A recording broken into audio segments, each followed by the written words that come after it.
Depois de resolver os assuntos problemáticos, a vida de Leylin afundou em completa serenidade. Todos os dias, além de meditar em horários fixos e usar a radiação do Fingerbone de Lamia para amadurecer sua própria linhagem, ele foi enfiado no laboratório. Ele já havia recuperado completamente as informações sobre as combinações de linhagem. Além disso, ele iria patrulhar seu território e mentor Snoop na ocasião. Tais dias pacíficos eram difíceis de encontrar. Com o passar do tempo, sua força foi aumentando lentamente, e era algo digno de se alegrar. Antes que alguém soubesse, a autoridade de Leylin havia sido firmemente estabelecida em seu território. O gigantesco Onyx Castle elevou-se neste pedaço de terra, tornando-se o núcleo de poder neste mundo. Com o passar dos anos, deixou sua marca na história. Além de ser indestrutível, o castelo agora tinha alguma história, algo que só os castelos da verdadeira nobreza poderiam acumular. A única constante era a enorme torre de Magus nas proximidades, seu brilho eterno aparentemente eterno. Dentro da torre, Leylin estava deitado em uma enorme mesa experimental seminua, seus músculos firmes visíveis. Alguns braços robóticos seguravam uma bola de cristal translúcida acima dele, liberando raios vermelho-sangue que varriam seu corpo. Seus olhos estavam fechados, como se tentassem sentir alguma coisa. Se alguém olhasse através da superfície da bola de cristal, eles poderiam vagamente ver uma espinha dorsal branca leitosa suspensa no centro da bola de cristal, emanando uma luz misteriosa.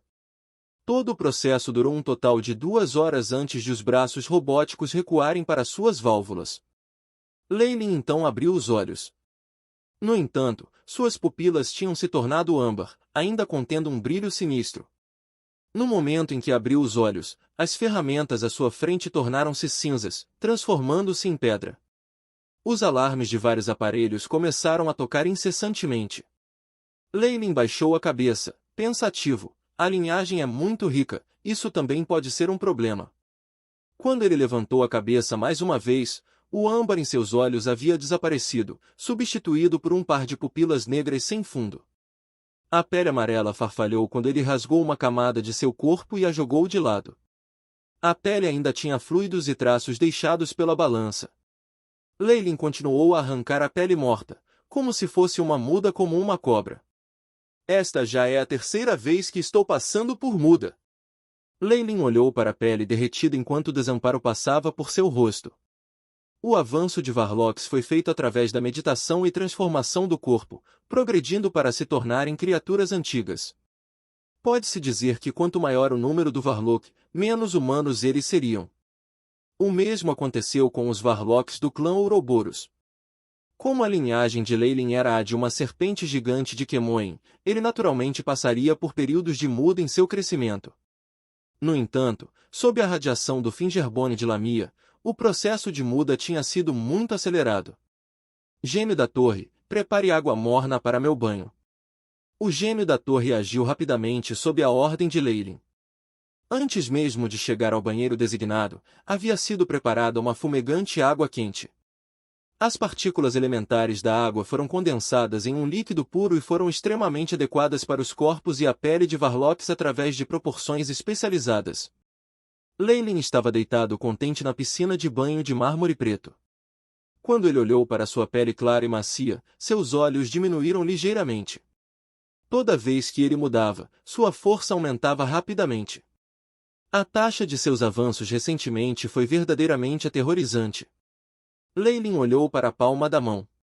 Quem teria pensado que estas mãos magras comuns poderiam esconder tal poder extraordinário? Como o tempo voa! Essa minha vida de lazer já dura há um século. Leylin mergulhou em pensamentos profundos. De fato, quase 100 anos se passaram desde sua incursão na Terra Esquecida. Um período de tempo tão longo foi o suficiente para que famílias comuns passassem entre 4 e 5 gerações, mas tudo isso para Leylin o fazia parecer mais maduro. Dada a sua expectativa de vida como um Varlock de alto escalão, ele poderia ser dito ainda em sua adolescência. Neste último século, Leylin manteve um estilo de vida discreto, mergulhando em pesquisas e estabelecendo elos entre sua própria base de conhecimento e a do continente central. Ele chegou até a fronteira em várias áreas. O AI. Os dados do chip também foram atualizados várias vezes. Leylin Farlier, Rank 3, Hidrofase, Varlock. Linhagem, Serpente Gigante de Kemoen, Força, 30, Agilidade, 30, Vital Força 45,5, Força Espiritual, 315,6, Poder Mágico, 315, Poder Mágico em sincronização com Força Espiritual. Através da maturação da linhagem sanguínea do Lamia Fingerbone, mesmo sem o consumo de poções de força espirituais, a força espiritual de Leylin aumentou dia a dia, até o ponto em que ele cumpriu os requisitos para avançar para a hidrofase. Há 20 anos, Leylin usou a formação de feitiços de Joel e hidrofase de Hall para finalmente condensar sua força espiritual, saindo da hidrofase. Havia ainda mais méritos no amadurecimento de sua linhagem. Sua força e agilidade, que haviam estagnado por um longo tempo, experimentaram um crescimento exponencial, enquanto sua vitalidade aumentava constantemente também. Uma vez que tanto a força quanto a agilidade atingiram 30, Leylin sabia que mesmo a linhagem de serpente gigante de Kemoen não poderia levar a um aumento indefinido nessas áreas. Este foi provavelmente o seu limite atual. Da mesma forma, o aumento da vitalidade de cada muda consecutiva estava diminuindo. Parecia que também diminuiria a velocidade. Leylin cerrou os punhos, sentindo a onda de força interior. Apenas a radiação da espinha dorsal de Lamia poderia trazer tantos benefícios, ele murmurou para si mesmo ao sentir o aumento de poder da muda, seu sangue explodindo de vitalidade. Fora do banheiro, duas vozes agradáveis parecidas com as de um Oriole soaram: "Mestre, é hora do almoço." Leylin sorriu e saiu do banheiro. Duas adolescentes em trajes de camareira estavam ajoelhadas nos dois lados do banheiro. Eles não mostraram um tom de timidez quando ele saiu nu, usando uma grande toalha branca para secá-lo e vesti-lo em um manto solto.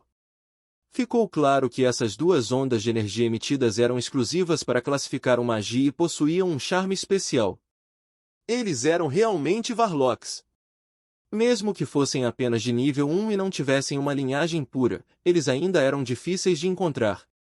Eles eram Varlocks sob a orientação de Leylin. Os dois eram na verdade irmãs que vieram da mesma tribo da família do gigante Mancastre Snake Varlocks. Devido às restrições de suas linhagens, sua posição no clã Ouroboros era muito baixa. Uma vez que Leylin divulgou a notícia de que ele estava contratando, a família imediatamente enviou essas duas irmãs para servi-lo em sua torre. A Magus Tower era extremamente perigosa. Até mesmo seus alojamentos tinham grandes quantidades de radiação, e os plebeus não poderiam morar no local. Apenas magos eram adequados para permanecer dentro. A Magus Tower de Leylin era naturalmente aberta apenas a alguns de seus acólitos e subordinados. Mesmo que tivessem acesso apenas às áreas de convivência e alguns laboratórios, era mais do que suficiente para eles serem levados às lágrimas. Mentor. No refeitório, Leylin viu o Snoopy. Aquele garoto já havia avançado para se tornar um Varlock de nível 2. Por sua linhagem Black Oral Snake e escassa aptidão natural, foi considerado um grande feito. MMM. Leylin acenou com a cabeça levemente e sentou-se na cabeceira da mesa. As duas irmãs gêmeas imediatamente serviram comida deliciosa. "Como vai a limpeza da biblioteca?" perguntou Leylin a Snoopy enquanto comia. Durante a organização e o influxo de livros na biblioteca, Leylin notou a paixão do Snoopy por eles e decidiu entregar o lugar inteiro para ele gerenciar. "Está indo bem. Apenas a área B3 sofreu alguma oxidação moderada, mas eu já pedi ao gênio da torre para isolar a região e lidar com isso." Ele respondeu humildemente. Além disso, os cativos trancados nas áreas experimentais ficaram mais irritados, e a taxa de consumo de energia dos cômodos aumentou 1,9%. A próxima parte chamou a atenção de Leylin. Depois do almoço, ele foi ao porão da Torre do Mago. Asterisco estrondo. Pô! Asteriscos ruídos intermitentes que ele ouviu depois de entrar na área fizeram com que ele franzisse a testa. Ele veio para a área fora da sala de ligação. Através do vidro reforçado, ele podia ver um grande kobold de olhos vermelhos. Grandes quantidades de baba escorriam de sua boca enquanto ele batia a cabeça nas paredes repetidamente. Toda vez que ele fazia isso, uma corrente elétrica azul grossa disparava contra o corpo do kobold, queimando seu exterior escamoso bege avermelhado para um preto carbonizado. Leylin franziu a testa e ordenou: recupere suas informações. O gêmeo da torre projetou uma tela na frente dos olhos de Leylin. As palavras e figuras densamente compactadas do diário cirúrgico e das imagens de vigilância foram colocadas à sua frente. Após o experimento inicial de fortalecimento da linhagem, os sintomas da histeria apareceram no 8º dia. Leylin acariciou seu queixo. Este kobold não tem mais valor observacional. Livre-se dele e envie sua carcaça para a sala de dissecação. Autoridade verificada. Livrar-se do kobold. O gêmeo da torre respondeu sem emoção. Afinal, foi programado para colocar as ordens de Leylin como a primeira prioridade. Asterisco Svi. Asterisco uma luz negra riscou o céu, e o kobold histérico que foi confinado imediatamente caiu no chão. Num piscar de olhos, esse aterrorizante kobold, que estivera tão perto de alcançar o 3º posto, pereceu completamente, sem poder lutar. Os portões da prisão então se abriram, e alguns fantoches adamantinos levaram a carcaça kobold sem vida para fora em uma maca.